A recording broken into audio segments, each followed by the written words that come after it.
삶이 너무 혼란스럽다. 남의 이야기라고 생각했던 불화가 나와 남편을 파괴하고 있어 무섭고 두렵다. 어떻게 해야 할까? 어찌해야 좋을까? 돌아갈 수도 건너뛸 수도 없는 아픔이 나를 고문한다. 웃고 살았던 내 얼굴은 인생 말년이 되어 눈물 범벅이다. 얼마나 많이 아파야 벗어날 수 있을까? 남편과 내가 예전으로 돌아갈 날이 정말 있을까?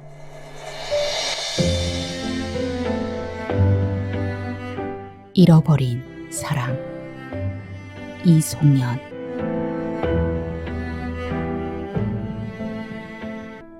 이른 살을 바라본 나이까지 남편과 잘 살아왔었다.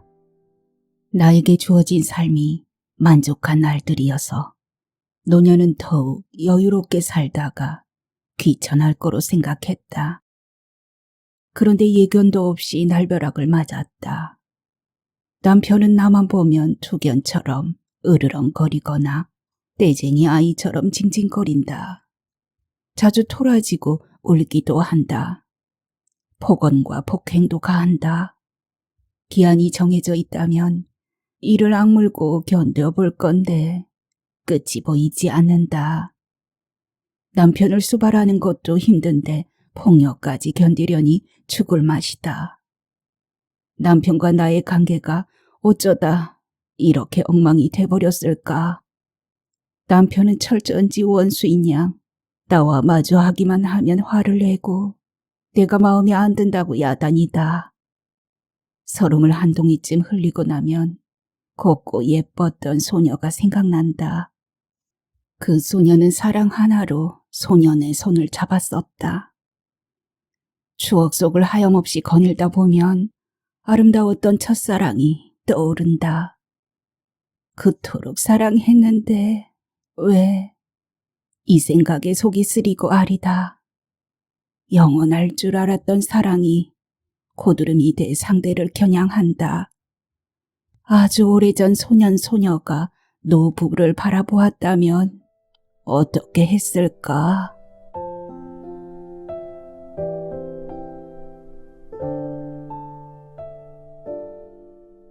남편과 인연을 맺게 된 날은 들국화가 마을 언덕에 단아하게 피던 가을. 내 나이 17살 때였다. 바디를 마치고 집으로 돌아가는데 연분홍 들국화가 내 마음을 흔들었다. 가을 풍경은 저마다 정답게 속삭이건만 내 마음은 정처 없이 떠도는 구름 같았다. 한숨을 내쉬며 들국화를 마주하고 앉아 주절거렸다. 이 마음 어떻게 하면 좋겠니? 너에게 말해봐. 인기척에 놀라 뒤돌아보았다. 소년이 들국화를 내 손에 쥐어주며 활짝 웃었다. 그가 벼찜지게를 등에 지고 있는 거로 봐 부모님 농사일을 거두는 거로 보였다. 내 심장은 걷잡을 수 없이 뛰었다. 올해 정월 대보름 불꽃놀이 하던 모습에 반했던 한마을에 살던 소년이 그였기 때문이다. 그는 상가들에 피는 꽃보다 내가 더 곱다고 말했다. 소년은 오래 알던 친구처럼 살갑게 말을 걸었고 나는 수줍어하며 고개를 끄덕였다. 풋사랑이 지나가길 바라며 향기를 오래도록 맡고 싶었는데 들국화는 겨울을 견디지 못하고 시들었다. 꽃이 찬바람에 날아가 버려 언덕으로 갈 명분이 없었다. 그는 무엇을 할까? 내 생각은 할까? 상념에 잠겨 밤하늘을 바라보았다. 둥근 달이 마루를 환하게 비추었다. 자꾸만 따라오라고 손짓하는 것처럼 느껴졌다. 두근거리는 심정으로 보름달을 동무 삼아 언덕을 향했다. 별빛이 내려앉은 달빛 아래에 소년이 서 있어 마냥 달렸다. 소원을 빌었더니 정말 이루어졌어. 그가 손뼉을 치며 환하게 미소 지었다. 어떤 소원을 빌었어? 나는 두근거린 심정으로 물었다. 너를 이곳으로 보내주면 그가 말끝을 흐려 나는 초조해졌다. 널 올 설부터 좋아했어. 그네 타는 모습이 선녀처럼 예뻐서 푹 빠져버렸나 봐. 나는 기쁨을 감추지 못하고 그의 손을 잡았다. 설레는 이 사랑을 평생 줄게. 내 곁에 있어줘. 소년의 부탁에 나는 미래를 약속하며 손가락을 걸었다. 그날부터 꽃과 나비처럼 연인이 되어 둘은 틈만 나면 집에서 빠져나와 사랑을 나누었고 엄동설 안에도 식구들이 잠들면 집을 빠져나와 새벽에 들어갔다. 이듬해 봄에 헛구역질이 시작되었다. 어머니가 내 몸 상태를 알아차리고 어떤 산이냐고 물었고 햇볕이 따스한 4월에 그와 나는 우리 집 앞마당에서 혼례를 치렀다. 남편은 기술을 배워야 안정된 삶을 살 수 있다며 시내로 나가서 살자고 했다. 우리는 사글세 빵을 얻어 매곡리로 이사했다.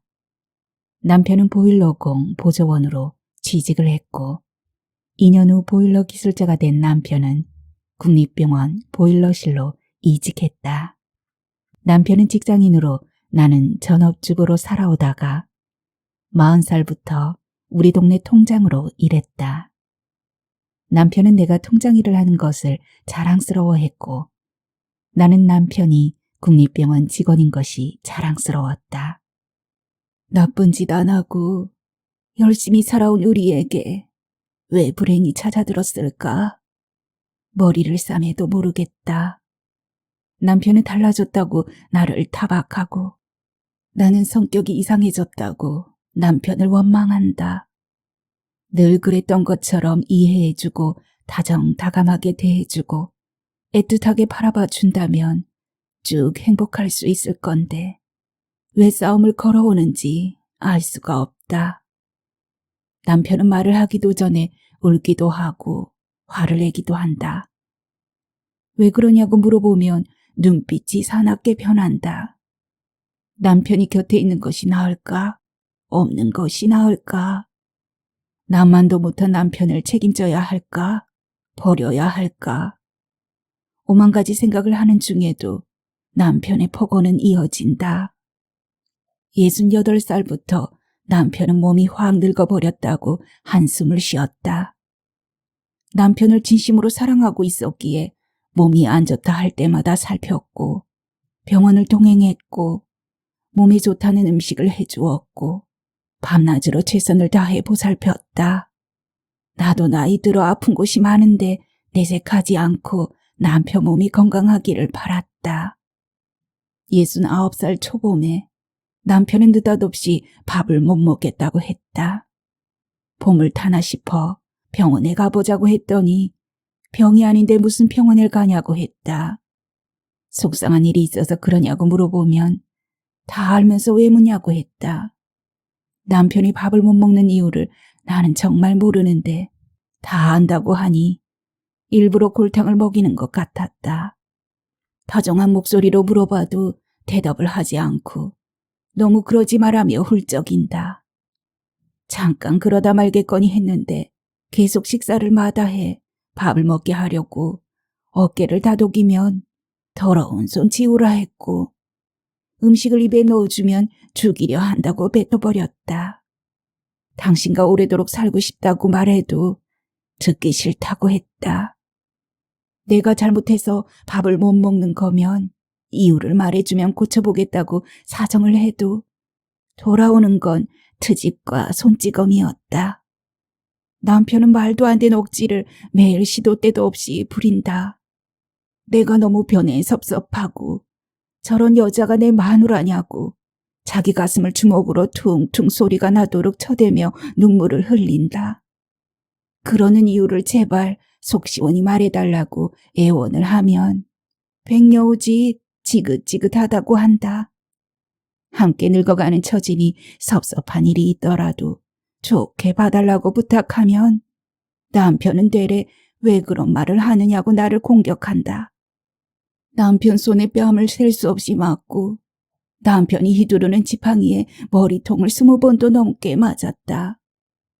내가 잘못한 게 없는데 뺨을 때려 제발 그러지 말라고 하면 버르장머리를 잡겠다고 또 손찌검한다. 버르장머리 없게 한 행동을 말해달라고 통사정을 했더니 폭삭 늙은 년이 기어오른다고 뺨을 연거푸 때렸다. 지팡이로 머리통을 눈물이 나도록 맞은 순간은 그만 살아야겠다고 다짐했다. 집을 나가려고 짐을 챙기다가 앙상한 몰골을 보면 서러워서 또 눈물이 돈다. 사랑밖에 모르던 남편이 왜 저렇게 되었을까? 불쌍한 생각이 들어 짐을 풀고 다시 살아봐도 같은 날이 반복된다. 손찌검 당할 때마다 미칠 것 같은 상황에도 첫사랑을 잃어버리지 않으려고 어금니를 깨물었다. 지칠 대로 지쳐서 짐을 싸다가 풀고 또 싸다가 풀고 남편이 잘해줬던 기억이 떠오르면 서름에 흐느낀다. 저럴수록 내 마음은 식어가는데 남편은 무엇을 얻으려고 저럴까? 오늘은 쓰러질 것처럼 힘이 없다. 몸이 예전 같지 않아 대학병원에서 검사를 받고 오느라 힘을 다 소진해서다. 남편이 휘두른 지팡이에 머리를 맞아 두통이 잦은 건지, 스트레스를 너무 많이 받아 그런 건지, 숨은 병이 있어서인지 이유를 속 시원히 알고 싶어서 진료를 예약했다. 병원에 간 것을 이해 못하고 오늘도 남편은 화가 나 있다. 동갑내기가 결혼하면 잘 싸운다는 어른들의 걱정을 덜어주려고 우리는 혼인날부터 존칭을 사용했고 평생 서로에게 존댓말을 써왔다. 50년도 더 존칭을 써왔던 남편이 반말에다 욕을 상스럽게 한다. 다정다감한 남편으로 돌아오길 기대하며 남편의 폭언과 폭행에도 존댓말을 계속했는데 코피가 터지고 입술이 찢어지도록 맞은 날 나 혼자 참는다고 달라질 문제가 아니라는 것을 깨닫고 치솟는 화를 반말과 욕으로 해소하기 시작했다. 네가 이기나 내가 이기나 어디 해보자. 남편이 계속 이년저년 욕을 하고 있어 남편을 향해 고함을 질렀다. 네가 이년이 미쳤나? 남편은 네가라는 호칭에 몹시 화가 나나 보다. 이놈아, 이 꼴을 당하고 사는데 안 미치겠냐?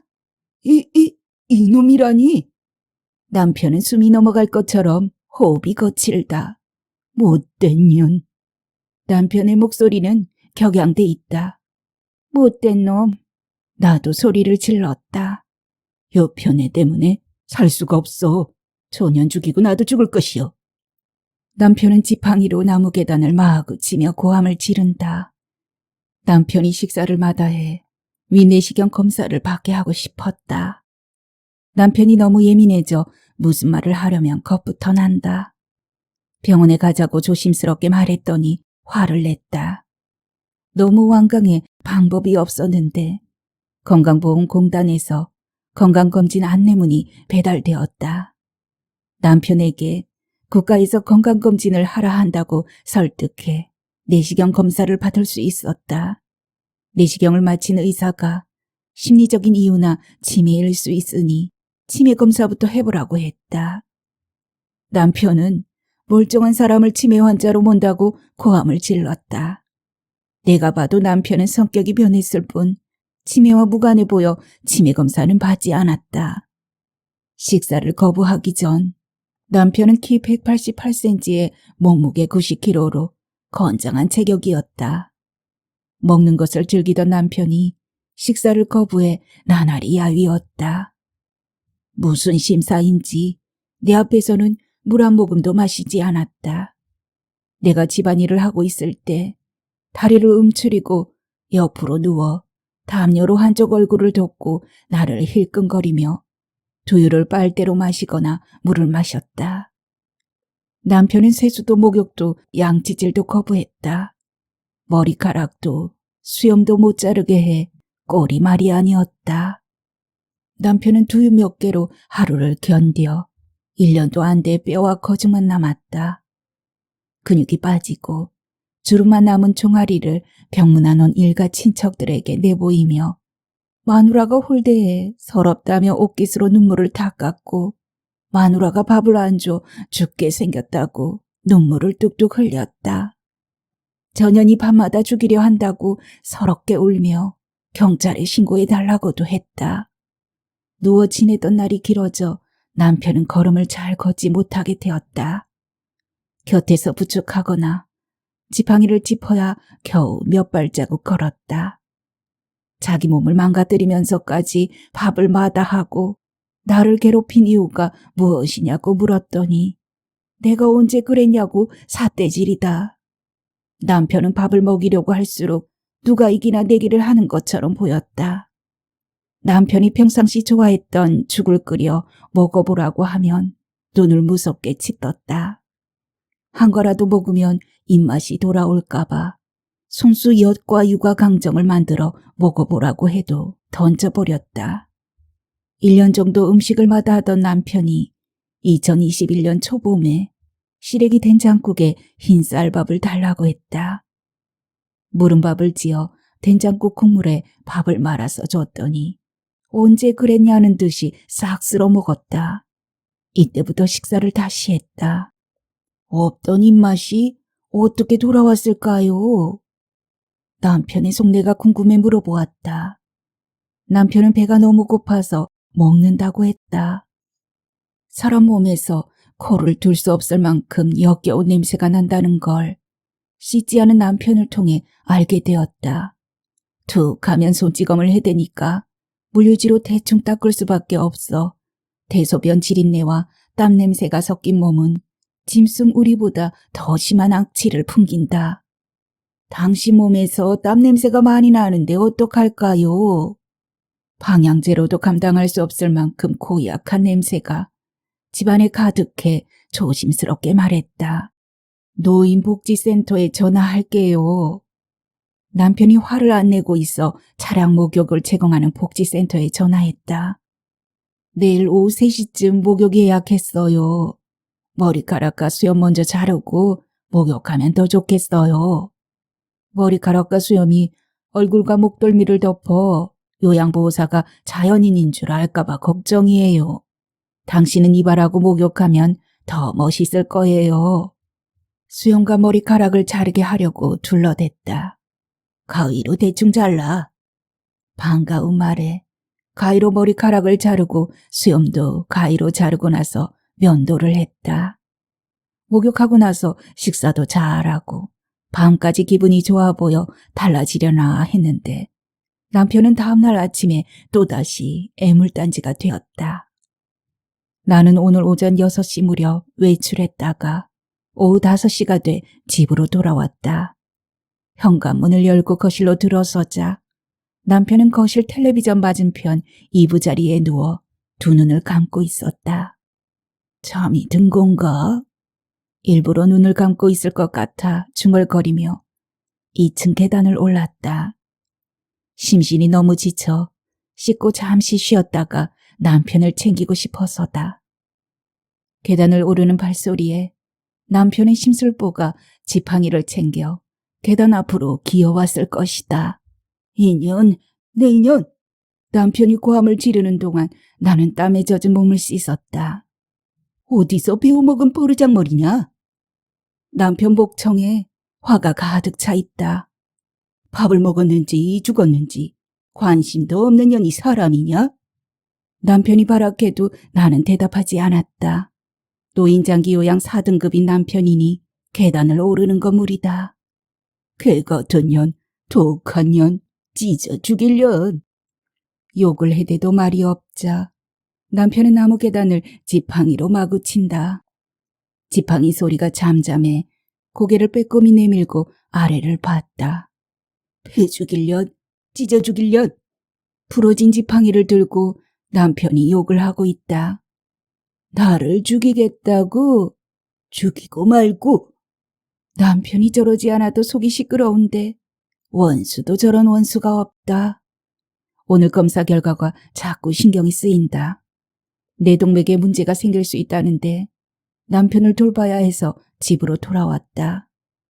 뇌혈관이 터져 밤새 죽어버린다면 저 꼴을 안 봐서 다행이지만 삶의 질이 최악인 상태가 돼 살게 될까봐 무섭고 자식들이 힘들게 할까봐 초조하다. 밖에서 땀을 많이 흘려서 욕실에서 씻느라고 대답 못했어요. 화를 누르고 남편에게 부드럽게 말했다. 남편이 허수아비로 보이냐? 부드럽게 말해도 남편의 화는 수그러들지 않는다. 오전 6시에 밥을 차려주니까 아침밥 먹는 시간이 아니라고 마다해서 밥상 차려두고 진료받으러 갔잖아요. 내가 아침밥을 꼭 두세 배게 먹는 사람이냐고. 달래듯이 말해도 남편 목소리는 여전히 화가 나 있다. 남편은 평생 아침밥을 오전 7시에 먹는다. 점심밥은 오후 12시 반에 먹고 저녁밥은 오후 7시 반에 먹는다. 광주에 있는 대학병원에 9시 예약이 돼 있다고 말했잖아요. 순천에는 대학병원이 없어서 광주대학병원까지 버스로 가려면 어쩔 수 없다고 입술 삐죽 나온 당신을 붙들고 사정사정 했잖아요. 입술 삐죽? 남편은 또 내 말이 거슬렸는지 말꼬리를 잡는다. 말을 부드럽게 하네 미안하다고 달래도 소용이 없다. 남편 핑계치고 대학병원이 웬 말이요? 고래고래 소리를 지른 거를 보면 나보다 힘이 더 넘친 것 같다. 몸 상태가 안 좋아. 원인이나 알려고 검사를 한다고 했잖아요. 빈속으로 갔다가 빈속으로 와 쓰러질 것 같으니까 이해를 해주세요. 남편은 말본새가 마음에 안 든다고 또 야단이다. 멀쩡한 여편네는 대학병원에 돈다발 받치러 가고 오늘 죽을지 내일 죽을지 모르는 남편은 굶어 죽게 생겼고 본인이 지팡이로 머리를 때려 검사를 하러 간 건데 미안하다는 말 한마디 안 하고 자기 안 챙겨준 것만 따지고 있다. 대갈통을 깨버릴 테니 당장 내려와. 내가 지금 내려가면 오늘도 머리를 맞게 될 것이다. 머리를 또 맞는다면 최악의 상태를 맞이할 수도 있다. 조승 사장님, 내가 가진 재산 다 드릴 테니 저 못된 년을 지금 당장 잡아가시오. 돈이 사람 목숨보다 소중하다던 남편이 저리 말하는 건 내가 죽기를 바라는 게 진심일 것이다. 네가 악담을 해서 이 모양이오. 남편은 본인이 거동 못한 것까지 다 나 때문이라고 한다. 입추가 한참 지났지만 바깥은 햇볕이 너무 뜨거워 땀이 줄줄 흘러요. 얼른 씻고 싶은 마음에 2층으로 먼저 올라갔어요. 다녀왔다는 인사 안 하고 올라가서 정말 미안해요. 내 딴에는 당신이 좋아하는 시래기 된장국 얼른 끓이고 고등어 구워 밥 차려주려고 그랬어요. 다시 마음을 가다듬고 달래보았다. 백여우년, 공보다 여우를 더 좋아한다고 했었으니까 좋다는 거예요? 남편에게 상냥하게 물었다. 가랑이를 쫙 찢어 죽일련. 왜 맨날 죄 없는 가랑이를 찢는다고 그러세요? 나를 마다하니까 마다하긴요. 내려오기만 해 찢어 죽일 테니. 내가 어떤 말을 해도 남편은 심한 욕을 해댄다. 착하고 순수하고 귀엽고 사랑스러워 호주머니에 담아다니고 싶다고 했던 말들은 다 거짓말이었을까? 잘못한 것도 없는데 남편에게 머리통을 많이 맞았다. 머리통을 지팡이로 맞으면 혹이 부풀어 욱신거리고 너무 아파 진료를 받으러 갔고 진료받고 오면 어떤 놈이랑 놀았냐고 또 머리통을 지팡이로 내리쳤다. 끙끙 앓다가 진료받으러 가는 상황이 반복되었다. 마음씨 착한 당신이 나를 아프다고 하니까 정말 속이 상해요. 남편 화를 풀게 하려고 칭찬해 보았다. 그렇게 착한 나한테 왜 그래? 남편은 억울해 죽겠다는 말투다. 욕을 하니까 그러지요. 내가 언제 욕을 해? 방금도 욕을 했잖아요. 남편은 욕을 안 했다고 우긴다. 당신 수발 드느라 너무 힘들어요. 그래서 몸이 몹시 아프단 말이에요. 때려서 아프다 하면 억지 소리 한다고 난리를 치니까 조심스럽게 둘러댔다. 세워서 아파? 벌려줘서 아파? 남편 말을 듣는 순간 내 입에서 한숨이 저절로 나왔다. 세우는 것도 벌려주는 것도 이제 더는 못한다고 말했잖아요. 나를 죽이려고 작정을 했구먼. 그것이 그렇게 중요하세요? 중요하지. 저절로 서지지도 않는데 왜 집착을 하세요? 남자니까 몸이 늙어서 못하겠는데 어떡해요.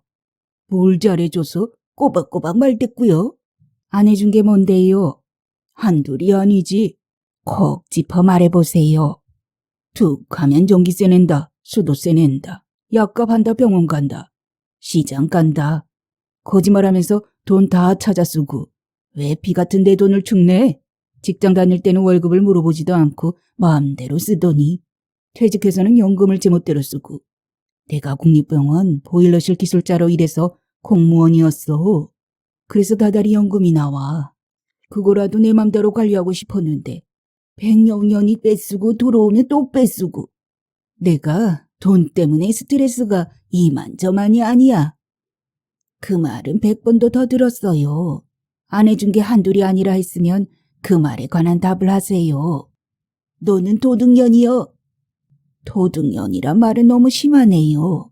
당신 직장 다닐 때 들어온 월급은 자식들 뒷바라지하고 집장만 하고 생활비에 썼고 퇴직 후 연금은 공과금과 생활비, 병원비 약값 정도 썼어요. 당신 죽을 때까지 다달이 들어올 연금이잖아요. 아내 역할도 안 하면서 무슨 염치로 내 돈을 써?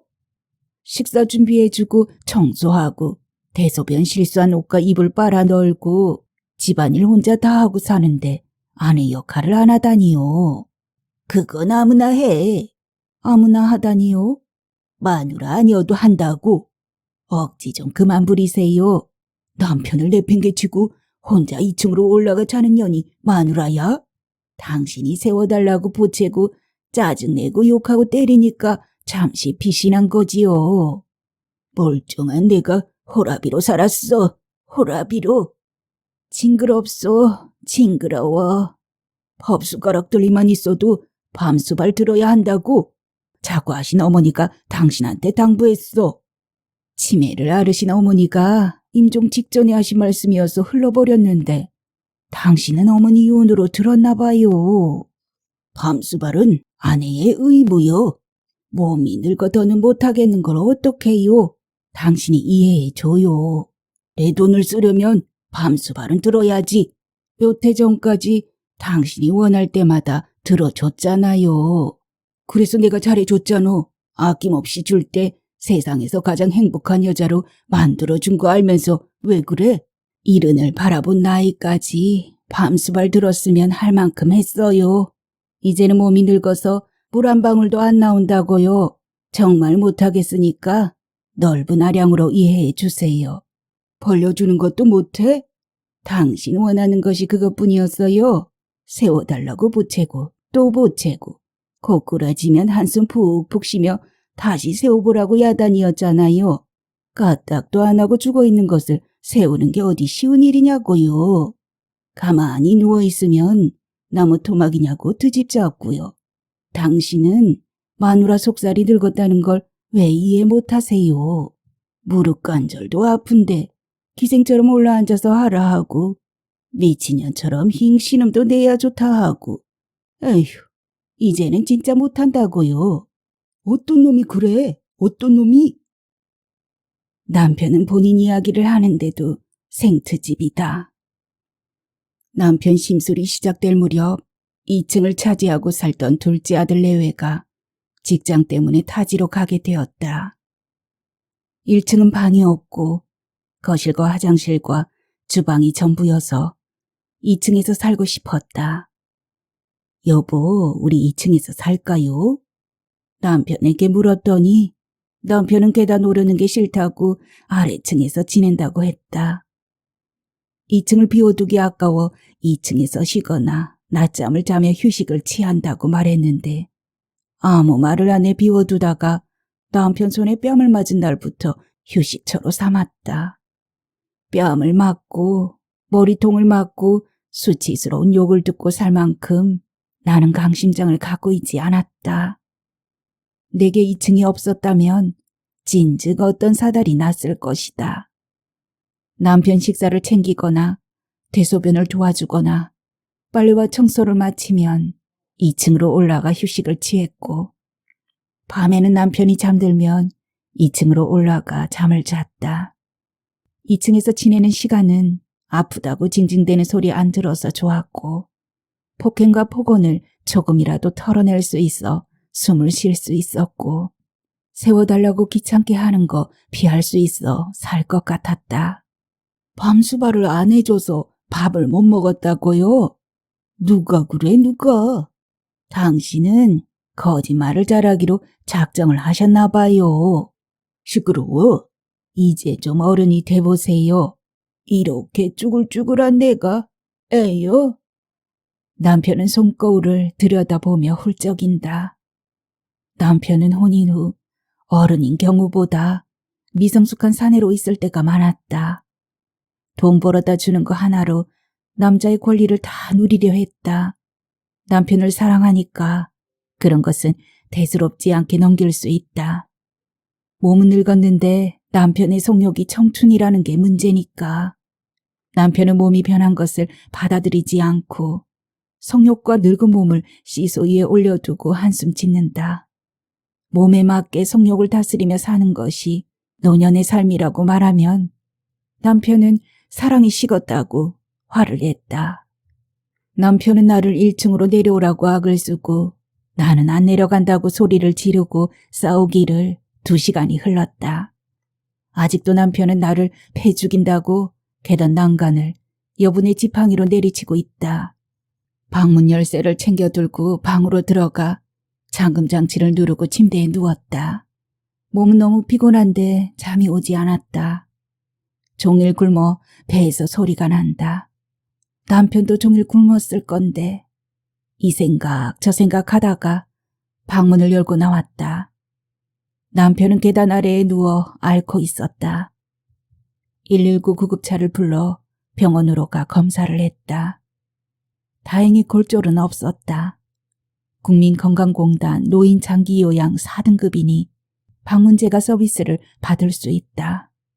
남편은 건강관리공단에서 방문요양 서비스 급여를 85% 지원해 주는데도 15% 자기 분담금 나가는 걸 아까워하며 요양보호사가 방문하자마자 방문제가를 끊었다. 자식들이 전화로 안부를 물으면 남편은 내가 갈시를 한다고 훌쩍였다. 남편이 저러는 시기가 코로나19 유행일 때여서 남편의 폭력과 폭언을 혼자 감당했다. 자식들이 알면 속상해할까봐 말도 못하고 소가리를 하다가 거리두기 해제가 된 추석에 자식들에게 그간 겪었던 사실을 털어놓았다. 넷을아의 자식이 셋인데 첫째 아들 부부는 목포에 살고 있고 둘째 아들 부부는 대전에 살고 있고 셋째 딸은 서울에 산다. 추석날 아들 부부가 모여 우리 부부 문제를 의논한다. 나는 이혼을 하겠다고 했고 아들들은 다른 방법을 찾아보자고 했다. 며느리들은 맞고 사는 것보다 이혼이 최고의 선택이라고 했다. 남편은 죽는 한이 있어도 이혼은 안 한다고 고함을 지르더니 지팡이를 치켜들고 며느리들 머리를 사정없이 내리쳤다. 며느리들은 비명을 지르며 고꾸라졌고 놀란 아들들이 남편 손에 든 지팡이를 뺏었다. 우리 가족 모두 남편을 요양원으로 보내야 한다고 의견을 모았다. 평생 돈 벌어서 먹이고 입히고 학도 공부시킨 아비를 요양원으로 보낸다고? 아버님처럼 폭행하시면 어쩔 수 없습니다. 첫째 아들이 단호히 말했다. 이런 꼴을 어머니 혼자 견뎠다는 사실에 눈물이 납니다. 요양원 가서서 편히 지내십시오. 둘째 아들이 합세했다. 내 집을 놔두고 내가 요양원에? 안 간다. 못 간다. 산에 내다 버리기 전에 요양원에 들어가 사세요. 나는 선심 쓰듯 말했다. 병들었다고 남편을 내다 버려? 아버님을 요양원에서 편히 지내시게 하려는 거죠. 둘째 며느리가 시아버지 눈치를 보며 조용조용 말했다. 돈 아까워서 요양원 안 보내드린 자식들도 있어요. 둘째 아들도 거들었다. 그런 말 하면 처벌받는다. 하늘이 너희들을 가만둘 줄 아느냐? 아이고, 분한 거. 너희 아버지를 얼른 요양원에 넣어버려라. 남편이 자식들에게 악담해 꾹 눌렀던 분노가 다시 폭발했다. 죽일련. 이제는 돈 한 푼 안 줘. 남편은 입출금 통장을 엉덩이 밑에 감추며 나를 노려보았다. 이혼하면 연금 절반이 어머님 통장으로 들어가고 재산 절반도 어머니 몫이에요. 첫째 며느리가 이혼 후에 연금과 재산을 어떻게 나누는지 말해주었다. 남편은 법이 그렇다고 하니까 꼭 쥔 주먹을 바들바들 떨었다. 아내, 초년이 마누라가 할 근본을 안 한다고. 위자료는 내가 받아야 해. 남편은 침을 튀기며 분통을 터뜨렸다. 아버님을 여태 돌본 사람은 어머니신데 어찌 그런 말씀을 하세요? 첫째 아들이 물었다. 가장 중요한 수발을 저 옆에 내가 안 든다고. 남편이 고함을 질렀다. 나는 남편을 쏘아보며 눈을 흘겼다. 아들들이 잠깐 방심한 사이에 엉덩이를 밀고 다가온 남편이 효자손으로 내 머리를 사정없이 내리쳤다. 나는 정신을 잃었다. 자식들이 구급차를 불러 나를 종합병원 응급실로 데려가 내 수술을 받게 했다고 한다. 병실에 누워있는데 너무 서러웠다. 나를 불행하게 만든 남편을 용서할 수 없었다. 수술 후 태원의 큰아들 집에 쉬면서 복수할 생각을 했다. 내가 죽어 장례를 치렀다고 전해라. 아버지를 보러 간다는 큰아들에게 부탁했다.